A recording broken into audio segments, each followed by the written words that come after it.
Bonjour, bonsoir chers internautes.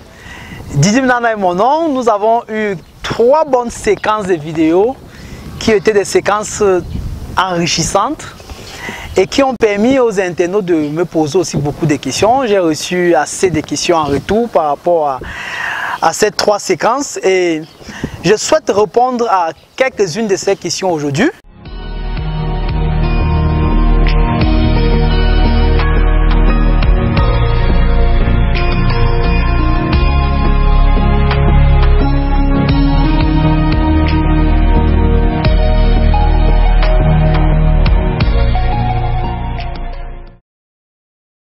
Donc nous allons échanger là-dessus. Et la première question qui m'a été posée,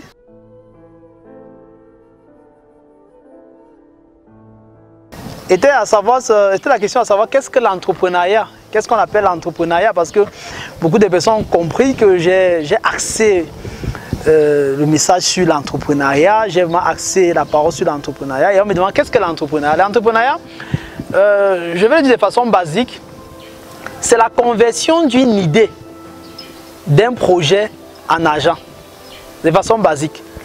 C'est la conversion d'une idée d'affaires, par exemple, je dis cela, en argent.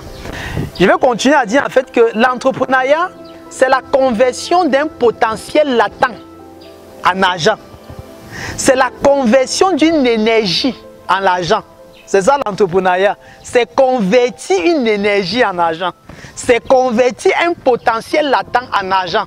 C'est convertir une idée génératrice de revenus en argent. C'est ça l'entrepreneuriat.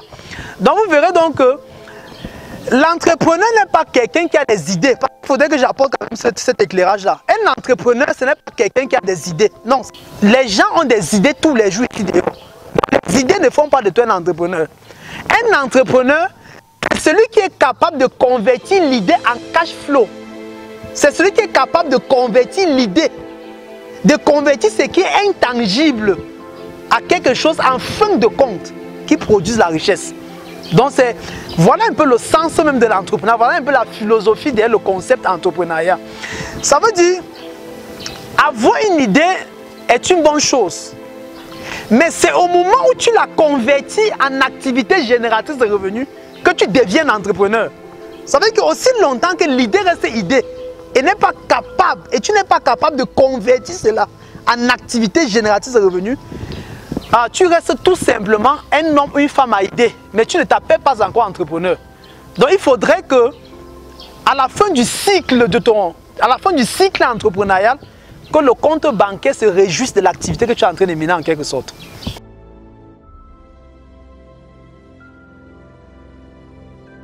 Bon, comment savoir si notre idée est une idée d'affaires? C'est une très bonne question en fait.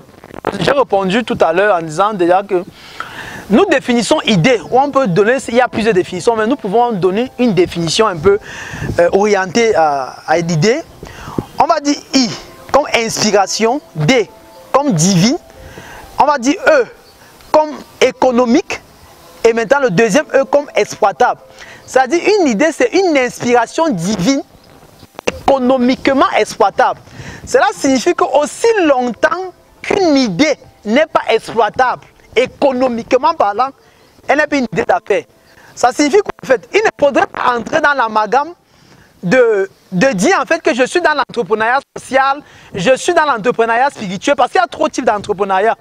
Mais l'entrepreneuriat dont nous parlons ici en fait, c'est une idée, c'est une inspiration divine qui est économiquement exploitable. À la fin du processus, il faudrait que cela oriente vers l'argent.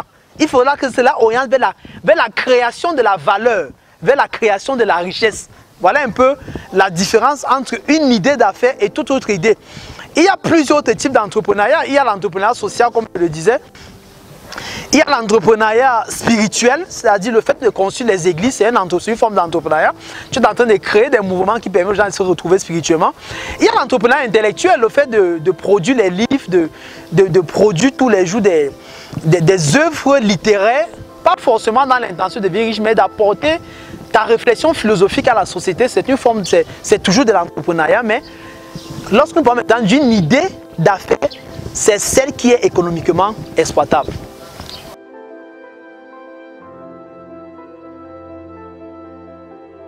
L'attitude à avoir quand personne ne croit à mon projet. C'est vrai que c'est une question qui revient généralement dans mes interventions. Comment réagir quand personne ne croit à mon projet? C'est le véritable casse-tête de beaucoup d'entrepreneurs.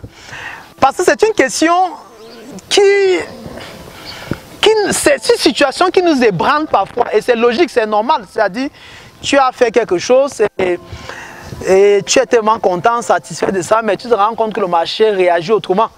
C'est généralement le moment où je dis en fait que il ne faut jamais être amoureux de son produit.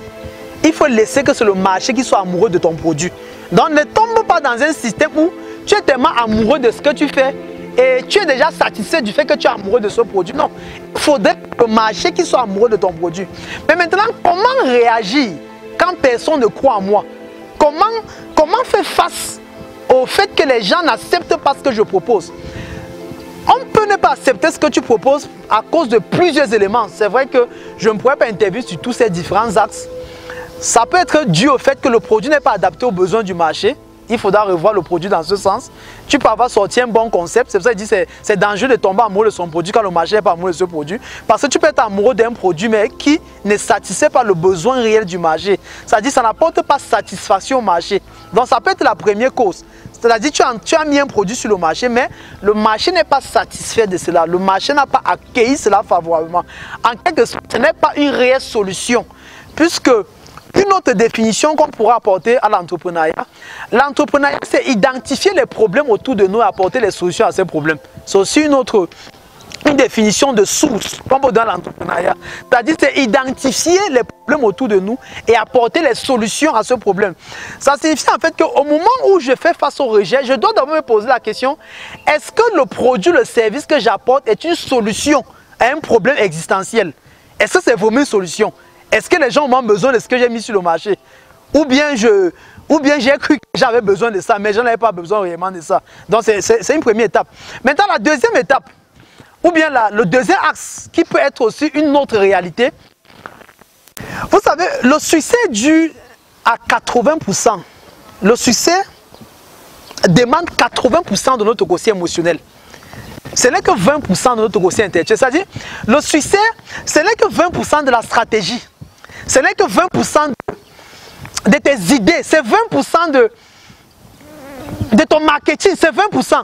Mais 80% c'est le quotient émotionnel. 80% c'est comment tu es capable de t'imposer à quelque chose qui te résiste. C'est comment tu es capable de t'imposer un milieu qui ne t'accueille pas comme tu as souhaité. C'est comment tu es capable de maintenir la même passion dans la durée. C'est comment tu es capable de persévérer dans le temps. C'est comment tu es capable de maintenir l'engagement dans la durée.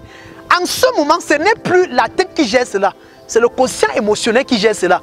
C'est être capable de dire en fait que quand 1000 personnes me diront non, la 1001e personne me dira oui. C'est ça en fait. C'est la raison pour laquelle la majorité des idées révolutionnaires ont été les idées qui n'ont jamais été acceptées au premier degré par la société.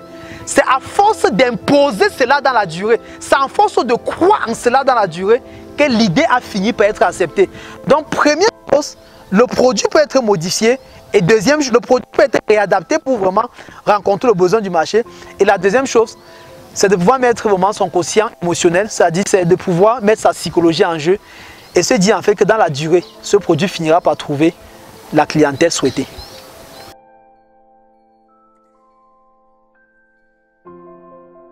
Autre question m'a été posée, c'était la question à savoir en fait si on n'est pas plein, comment inverser la tendance? Si on n'est pas rempli, s'il n'y a pas une substance en nous, si on n'a pas des idées, comment attirer ces idées? Comment devenir quelqu'un qui est capable de produire des idées si au départ nous n'avons pas les idées? Et vous m'avez aussi posé la question de, j'ai passé 10 ans auprès d'un mentor et comment est-ce que j'ai vécu pendant ces 10 ans? Est-ce que j'ai fait d'autres activités pendant ces 10 ans? Je préfère évoquer les deux questions parce que les deux questions se rejoignent. Les deux questions marchent ensemble en fait.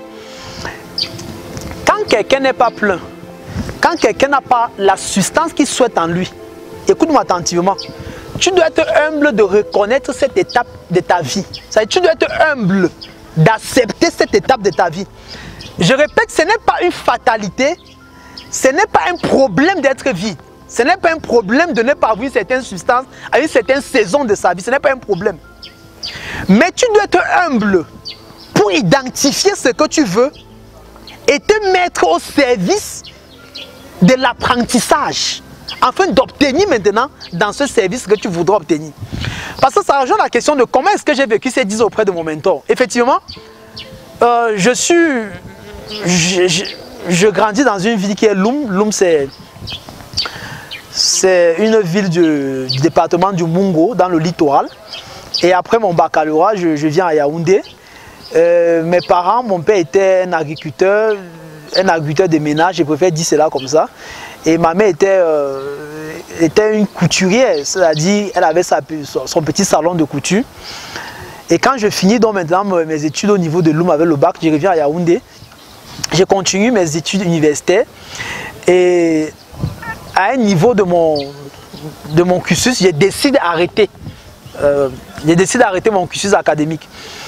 Et quand je décide d'arrêter mon cursus académique, c'est que je me rends compte en fait que je ne deviendrai pas ce que je souhaite être à partir des diplômes que je dois obtenir. Ce n'est pas dire que les diplômes ne sont pas bons. Les diplômes sont extrêmement importants pour notre vie. C'est bien, c'est vraiment très bien. Mais ce que je voulais devenir ne cadrait pas avec la formation que j'étais en train de faire.